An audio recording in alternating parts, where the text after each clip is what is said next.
Živijo, sem Žiga, gasilec in košarkaš. Moj najljubši film pa je Košarkar naj bo. Zelo se veselim, da bom spoznal Metko, Gajo. Poznam te po vlogi Metke iz filma Košarkar naj bo. Se ti zdi, da si takrat postala slavna? Ne bi rekla, da sem takrat postala slavna, mogoče prepoznavna. To je bil prelomen film zame. Kdaj in kako si se odločila, da boš igralka? Ko sem bila mlajša, je bila v središču potreba po tem, da sem v središču pozornosti. Z leti se je pa v bistvu to združilo s potrebo po kreativi, z ljubeznijo do umetnosti in tako dalje.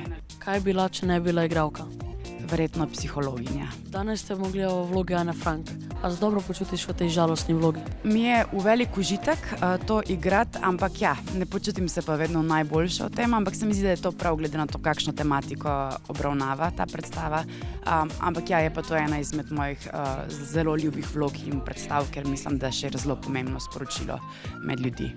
Kaj delaš v prostem času? Obožujem naravo, tako da se sprehajam rada po naravi, rada plešem swing, rada kuham, se družim s prijatelji, gledam dobre filme. Kakšno vlogo bi zavrnila? Zavrnila bi vlogo, ki mi ne predstavlja izziva, ki me ne vznemirja in v kateri bi čutila, da ne bi mogla narediti sama nič kreativnega. TV, gledališče ali film? Vse našteto ne bi izbirala, ampak mogoče glede na to, da sem imela ta trenutek več izkušenj na področju televizije, me zdajle najbolj privlači film. A imaš fanta? To je pa skrivnost, ne povem. Kaj bi svetovala mladim, ki si želijo postati igralci?